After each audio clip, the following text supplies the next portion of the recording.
వి gold trusted gold buyers మీరు తాకట్టు పెట్టిన బంగారాన్ని విడిపించి ఈ రోజు ఉన్న మార్కెట్ ధరకు కొనబడను 7771077720.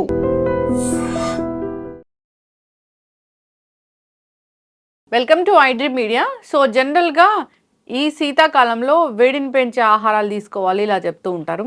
అయితే నువ్వులు ఎప్పుడైనా తీసుకోవచ్చు. వీటిలో చాలా రకాల పోషక విలువలు ఉంటాయి, అనారోగ్య సమస్యలను తగ్గిస్తాయని. ముఖ్యంగా నువ్వుల్లో రకాలు ఉంటాయి, వైట్ నువ్వులు, బ్లాక్ నువ్వులు, నల్ల నువ్వులు. వీటిలో ఏది బెస్ట్? సో పూర్తి వివరాలు తెలుసుకుందాం. మనతో పాటు ప్రముఖ vegetable therapist and sun spiritual society founder, Leo diet specialist Vikramaditya Guruji ఉన్నారు. గురూజీ నమస్తే అండి. సూర్యోస్మిమ. అంటే నువ్వులు మంచివి అని చెప్తారు, అది వైటా బ్లాకా, ఏది మంచిది? అంటే సందర్భాన్ని బట్టి, మనం ఉన్నటువంటి స్థితిని బట్టి, అది ఆహారంలో ఒక భాగమే కానీ అది ఆహారం కాదు. నువ్వులు అనేవి మనకు అవసరం. వాటిని మనం ఆయిల్గా మార్చుకొని, అంటే నిత్య జీవన విధానంలో మనం ఆహారాన్ని ప్రాసెస్ చేయడానికి ఒక తైలం అవసరం. ఆ తైలం నువ్వుల ద్వారా శ్రేయస్కరం అని చెప్పేసి అని ఎక్కడో మనకు గ్రంథాల్లో, పురాతన గ్రంథాల్లో అధ్యయనం చేయడం ద్వారా, అంటే ఇప్పుడంటే మనకి మిషనరీస్ వచ్చినాయి కానీ పూర్వం అంతా కూడా కోల్డ్ ప్రెస్ కదా, ఒక చెక్క దాంట్లో పెట్టి ప్రెస్ చేసి పైన బరువులు పెట్టడం ద్వారా అందులో ఉన్నటువంటి తైలం బయటికి పిండబడి బయటకు వచ్చేది. అలా మనం ప్రాసెస్లో ఈ గానుగెద్దులు ఇవన్నీ కూడా అభివృద్ధి చెందాం. పూర్వం చాలా పెద్ద ప్రాసెస్. నువ్వుల్ని తొక్క తీసి కడిగి వాటిలన్నిటిని ఇంకా మెత్తగా నూరి మూటలు కట్టి పైన బరువులు పెట్టి చాలా ప్రాసెస్ చేసేవారు. ఇది అద్భుతమైనటువంటి క్షారగుణం కలిగింది. తొక్కతో ఉన్న దాంట్లో అధికమైనటువంటి క్షారం ఉంటుంది, తీక్షణమైనటువంటి స్వభావం. బాగా నల్లటి నువ్వులు, అంటే నలుపు కలర్ వేస్తారు, అది ఒరిజినల్గా అయితే బ్రౌన్ ముక్కుపొడి రంగులోనే ఉంటాయి కానీ నల్లగా ఉండవు.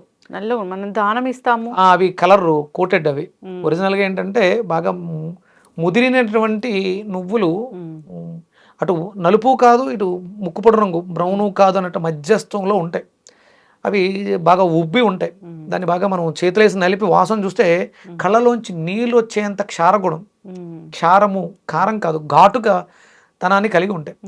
ఎప్పుడైతే మన బాడీలో ఆమ్లాలు తీక్షణంగా ఉన్నాయో ఈ క్షారాలు వాటిని శాంతింపచేస్తాయి. అంటే క్షారగుణం మనలో ఆహార పచనానికి బాగా ఉపయోగపడుతూ ఉంటుంది. అలాగే అంటే మనలో దీపం వెలగాలంటే కావాల్సింది ఆయిల్. మనలో ఉన్నటువంటి అగ్ని ప్రదీప్తం చెందాలి అంటే కంపల్సరీ నువ్వుల అవసరం ఉంది. నువ్వుల లడ్డు అసలు అంటే ఈ లియో డైట్లో నువ్వుల లడ్డు ప్రిపరేషన్ అనేది ఎలా ఉంటుంది, ఎలా తీసుకోవాలి? అంటే మనము నార్మల్గా తీసుకోవచ్చా?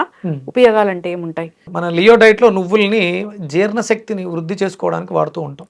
అంటే నువ్వులతో కారపొడి చేసుకోవటం ఇలా ఉంటూ ఉంటుంది. భోజనం మధ్యలో, భోజనం తర్వాత లియో డైట్లో బెల్లంతో కలిపినటువంటి నువ్వులతో చేసిన లడ్డు, నువ్వులుండ భోజనం తర్వాత తీసుకోవడం ద్వారా, అంటే ఈ శీతాకాలం అంతా కూడా మన శరీరంలో జఠరాగ్నిని ప్రేరేపించే ఆహార పదార్థాలే తీసుకోవాలి. ఆ ప్రేరణలో నువ్వులు, బెల్లం అత్యధికమైనటువంటి ప్రముఖ పాత్రని పోషిస్తాయి. అంటే ప్రతినిత్యము కూడా భోజనం తర్వాత ఒక చిన్న బెల్లం ముక్క తినడం అనేది అగ్నిని ప్రజ్వలించడానికి ఉపయోగపడుతూ ఉంటుంది. మొన్న మనకి అతివృష్టి నివారణ, అంటే మనం మోంతా తుఫాను చాలా పెద్ద బీభత్సాన్ని సృష్టించబోయినప్పుడు మేము అతివృష్టి నివారణ యజ్ఞంలో వాడింది అధికంగా బెల్లం. 30 కేజీల బెల్లం 5 హోమాల్లో వాడాం. అంటే 3 రోజుల్లో 30 కేజీలు, అంటే రోజుకి 10 కేజీల బెల్లం రాబోతున్నటువంటి తుఫాన్ ఉధృతిని నివారించగలిగింది. బెల్లానికి అంతటి శక్తి ఉంది. అలాగే నువ్వులకి అది అంతే శక్తి నువ్వులకు కూడా ఉంది. అంటే జ్వాలను రగిలించడానికి నువ్వులతో చేసేటువంటి హోమం అద్భుతమైనటువంటి శక్తి. అదే మన శరీరంలో రగులుతున్నటువంటి జ్వాల అగ్నిని ప్రదీపనం చెందించడానికి మనకి నువ్వులు చాలా బాగా ఉపయోగపడతాయి. నువ్వుల లడ్డు తింటే జుట్టు పెరుగుతుందా? అంటే మరి పోషక విలువలు అధికంగా ఉంటాయి కదమ్మా. అంటే జుట్టు అనగానే అందరూ రకరకాల పోషకాల గురించి ఆలోచిస్తారు. మన శరీరంలో కాల్షియం బాగుంటే మనకి నెయిల్స్ బాగా పెరుగుతాయి, నెయిల్స్ దృఢంగా ఉంటాయి, హెయిర్ బాగుంటుంది. దానికి నువ్వులు చాలా అద్భుతంగా ప్రతిరోజు భోజనం తర్వాత, మధ్యాహ్నం భోజనం తర్వాత అంటే 100 గ్రాములు క్వాంటిటీలో నువ్వులు తీసుకుని 50 గ్రాములు బెల్లం, ఇంకేమన్నా మీకు వీలైతే డ్రై ఫ్రూట్స్ లాంటివి, ఇలాంటివి మిక్స్ చేసుకుని ఆహారంలో తీసుకుంటే జీర్ణ వృద్ధి జరుగుతుంది. కంపల్సరీ భోజనం తర్వాత ఈ పదార్థాలు తీసుకోవాలి. నువ్వుల పొడితో కూడా ఫస్ట్ మొదటి ముద్ద నువ్వులు, కరివేపాకు ఇలాంటితో కారపొడిలా చేసుకుని భోజనంలో తీసుకోవాలి. ఆరోగ్యకరమైనటువంటి ఆహారాన్ని తీసుకోవాలి. విరుద్ధ స్వభావం, మృత కణాలు అంటే చనిపోయినటువంటి జంతువు యొక్క కళేబరాల్ని వేయటానికి మన శరీరం డస్ట్బిన్ కాదు. కానీ మాంసాహారం మానవ దేహానికి నిషిద్ధం. ఇలాంటివన్నీ కూడా ఆరోగ్యాన్ని ప్రేరేపించేటువంటి ఆహారాన్ని తీసుకోవడం ద్వారా ఆరోగ్యకరమైనటువంటి వ్యక్తి ఆరోగ్యకరమైనటువంటి వ్యవస్థని నిర్మించగలుగుతాడు. నువ్వులు తీసుకుంటే మనకి బోన్ స్ట్రెంగ్తన్ అవుతుంది, సో మజిల్ వీక్నెస్ తగ్గిపోతుంది, మీరు అన్నట్లు జుట్టు బాగా పెరుగుతుంది, సో డైజెషన్కి బాగుంటుంది. ఇట్లాగా అంతే. అంటే ఒక వ్యక్తిలో తనలో ఉన్నటువంటి క్వాలిటీస్, చేస్తున్నటువంటి వృత్తిలో రాణించే ఆ క్వాలిటీస్ని కూడా, అంటే నువ్వులకి శని ఆధిపత్యం అంటారు. శని కర్మకారకుడు. మీరు చేస్తున్నటువంటి పనిలో అభివృద్ధి లేదు అంటే మీ బాడీలో బోన్ డెన్సిటీ తక్కువగా ఉంది, ఎముకలు బలహీనంగా ఉన్నాయి, అందుకని మీరు చేస్తున్న దాంట్లో మీరు సక్సెస్ అవ్వలేకపోతున్నారు. మీకు ప్రమోషన్స్ రావట్లేదంటే ఎక్కడో జాతకంలో శని బలహీనంగా ఉన్నాడు. అప్పుడు మీరు మీ ఆహారంలో నువ్వుల్ని విరివిగా తీసుకోవడం ద్వారా, అంటే జుట్టు సరిగా లేదు, జుట్టు సరిగా పెరగట్లేదు, జుట్టు రాలిపోతుంది, దీనికి కారణం శనే. అందుకని ఆహారంలో భాగంగా నువ్వుల్ని చేసుకోగలిగితే మీకు అద్భుతమైనటువంటి కేశ సంపద వృద్ధి చెందుతుంది. కాఫీ అంటే జనరల్గా కాఫీ, ఒక కప్ ఆఫ్ కాఫీ మంచిదేనా? అంటే కాఫీ అనే దాని వరకు, అంటే కాఫీని ఎలా ప్రిపేర్ చేస్తారమ్మా? Coffee powder, water, milk, sugar. Coffee మనకి భారతదేశ పంటే కదా. మనకి అంటే విశాఖపట్నం, అరకు ఆ ప్రాంతాల్లో కాఫీ గింజలు ఉంటాయి, మంచి గింజలు. అంటే మన భారతదేశ నైసర్గిక స్వరూపానికి కాఫీ గింజలతో తయారు చేయబడినటువంటి కషాయం కాఫీ అయిందేమో. దాంట్లో అడిషనల్గా రుచి కోసం మనం పాలు, పంచదార మిక్స్ చేస్తాం. అంటే కొంతమందికి బ్లాక్ కాఫీ తాగే అలవాటు ఉంటుంది, అది కషాయం. కాఫీ కాదు, అది కషాయమేమో. కషాయం కాస్త కాఫీగా రూపాంతరం చెంది ఉండాలి. అంటే మనం అన్వయించుకుంటూ ఉంటే, అంటే కాఫీకి మీనింగ్ ఏంటి? Coffee English vibration. అంటే మీరు చదివిన అంతర్జాలంలో మీరు చదివింది ఏమన్నా ఉందా కాఫీ గురించి? కాఫీలో ఉప్పు వేసి తీసుకోండి, దాని అసిడిక్ నేచర్ పోతుంది. కాఫీ అసిడిక్ నేచర్లో ఉంటుందా? గుండెదడ వస్తుంది ఇట్లాగా. అంటే ఒకటి, కషాయంగా ఉన్న ఏది కూడా మనకి ఆరోగ్యానికి హాని చేయదు. కాఫీ గింజల్ని ప్రాసెస్ చేసి మరగబెట్టుకుని తాగుతారు. దాంట్లో పంచదార చేరినప్పుడు ఎసిడిక్ నేచర్ పెరుగుద్ది. కాఫీ వల్ల అయితే కాదని నేను అనుకుంటాను, అది కషాయం. కాఫీ వల్ల అయితే ఎసిడిక్ నేచర్ పెరగడం అనేది ఉండదు. అందులో పంచదార యాడ్ చేశారు కాబట్టి అది ఎసిడిక్ నేచర్. దాని తర్వాత పాలు కలుపుతారు. పాలు కలపడం వల్ల, అంటే డేలో మనం పాల పదార్థాలు తీసుకోకూడదు. పాలతో తయారు చేసిన ఏ పదార్థం, అంటే పాల వరకే. అంటే మనకు పెరుగు తీసుకోవచ్చు, మళ్ళీ మజ్జిగ ఇవి తీసుకోవచ్చు డేలో. పాలు తీసుకోకూడదు. పాలు తీక్షణత అధికంగా కలిగి ఉంటాయి. ఈ సమయంలో పాలు తీసుకోవడం వల్ల ఎసిడిటీ పెరిగే ఛాన్సెస్ ఉంటాయి. ఈ పాలు పంచదారతో కలవడం వల్ల కాఫీ వల్ల ప్రమాదం ఉందేమో. అంతేగాని సహజంగా కాఫీకి అయితే ఆ గుణం ఉండకపోవచ్చు. ఎందుకంటే ఇక్కడ మనకి ప్రకృతి సహజంగా అరకు ఆ ప్రాంతాల్లో ఉండేటువంటి వాతావరణానికి తగ్గట్టుగా, అంటే అది కొంచెం చల్లగా ఉండే ప్రాంతంలో శరీరంలో ఉష్ణం పెంచడం కోసం కాఫీలో కెఫిన్ ఉంటుంది, దానివల్ల జరుగుతుంది ఇదంతా అని చెప్తూ.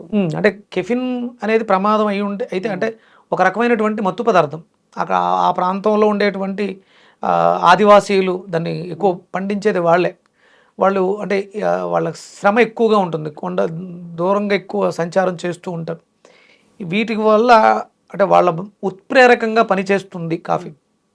ఉత్ప్రేరకంగా కెఫిన్ అనేది పనిచేస్తూ ఉంటుంది. ఇక్కడ మనం వాడుకోవాలంటే కాఫీని ఎట్లా తీసుకోవాలి అసలు? అంటే బ్లాక్ కాఫీ అంతే తప్ప దాంట్లో మనం పాలు పంచదార వేసామంటే దాని సైడ్ ఎఫెక్ట్, అంటే పంచదార వల్ల వచ్చే సైడ్ ఎఫెక్ట్ ఒకటే అడిషనల్గా యాడ్ అవుతుంది, అలాగే పాల వల్ల. ఇంకొకటి, మీరు కాఫీలో అంటే పాలు పంచదారతో పెట్టిన కాఫీలో ఉప్పు వేయడం వల్ల పాలు ఇరిగిపోతాయి. అది బ్లాక్ కాఫీలో ఏమంటున్నారేమో. అది అంటే పాలతో చేసిన కాఫీలో ఉప్పు వేయకూడదు. పాలలోకి ఉప్పు తగిలితే విరిగిపోతుంది, అది విరుద్ధ స్వభావం. అప్పుడు మనకి 100% దానివల్ల వచ్చేటువంటి కాంప్లికేషన్స్ చాలా రకాలుగా ఉంటాయి. బ్లాక్ కాఫీలో స్వీట్నర్ బదులు సాల్ట్ వేసుకుంటే ఒకవేళ అది కెఫిన్ ఎఫెక్ట్ ఎక్కువగా లేకుండా మనకు ఉపయోగపడే అవకాశాలు ఉండొచ్చు. ట్రై చేసి చూస్తే తప్పేం లేదు. అక్కడ ఉప్పు మంచిదే. కాఫీ గింజలు ప్రకృతి సహజంగా వచ్చినటువంటి గింజలు, వాటిలో మత్తు పదార్థాలు ఉండొచ్చు, లేకపోతే ఎనర్జెటిక్ ఉత్ప్రేరకం ఉండొచ్చు. అది ఉప్పు వల్ల కొంతవరకు మనకి ఉపశమనం చెందించవచ్చు. 1 కప్ ఆఫ్ కాఫీ మంచిదే. అంటే మీరు చేస్తున్నటువంటి శ్రమను బట్టి కప్పులు తాగేస్తానంటే కష్టం. పంచదారతో కాఫీ తాగడం ఇంకా ప్రమాదం. బ్లాక్ కాఫీ అంటే దాంట్లో పంచదార వెయ్యరు. బ్లాక్ కాఫీలో పంచదార ఉండదు. ఇప్పుడు అడిషనల్ గా అంటే మనకు వెస్ట్రన్ కల్చర్ తీసుకుని అందులో గీ వేసుకోవటం, ఇవన్నీ వినాశకాలే విపరీత బుద్ధి. అంటే ఒకటి ఔషధంగా తీసుకున్నప్పుడు ఘృతం వృద్ధయత్ బుద్ధి. అక్కడ మనం పంచదార పాలు వేసినటువంటి కాఫీలో ఆవు నెయ్యి వేయడం శ్రేయస్కరం కాదు, మంచిది కాదు. బ్లాక్ కాఫీలో ఆవు నెయ్యి వేసుకోవచ్చు, బ్లాక్ కాఫీలో ఉప్పు వేసుకోవచ్చు. ఉప్పు వేసిన బ్లాక్ కాఫీలో ఆవు నెయ్యి ఎంతవరకు అనేది 2-3 సార్లు తాగితే మీకే ఆ ఫ్లేవర్స్ అందులోంచి వచ్చే రిజల్ట్స్ అర్థమవుతాయి.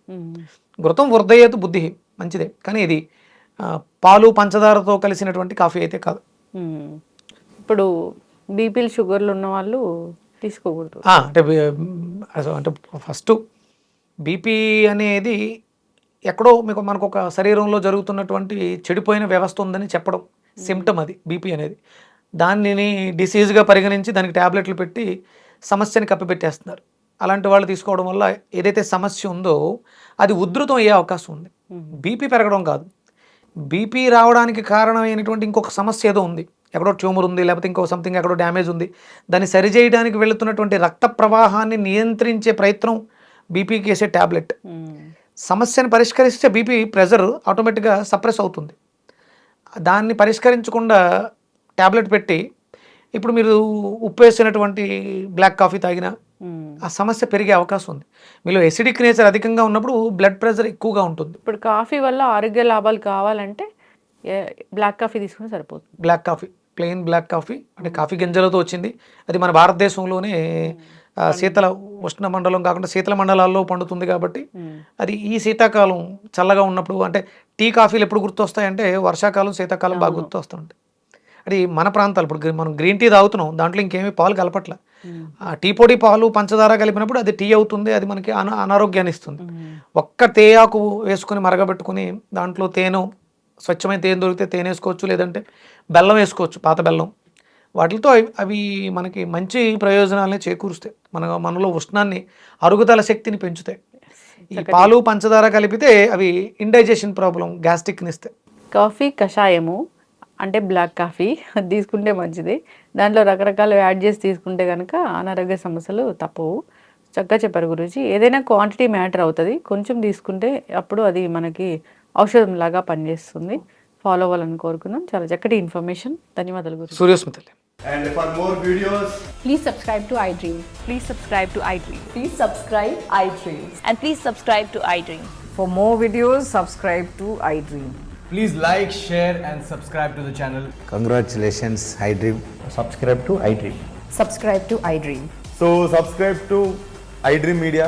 iDream team andarki huge congratulations. Please subscribe iDream Media. Please subscribe to iDream. Subscribe iDream. Please subscribe to iDream. iDream అంటే నా కళల ఛానల్ను సబ్స్క్రైబ్ చేసుకున్న నోరు తిరుగుతలేదు, మీరైతే గంట గుర్తు కొట్టండి. For more such videos, please subscribe to iDream. Subscribe to iDream. Please subscribe to iDream. Please subscribe iDream Media. Please do subscribe to iDream. Please subscribe to iDream Media. For best entertainment and information, please subscribe iDream. And don't forget to subscribe to iDream.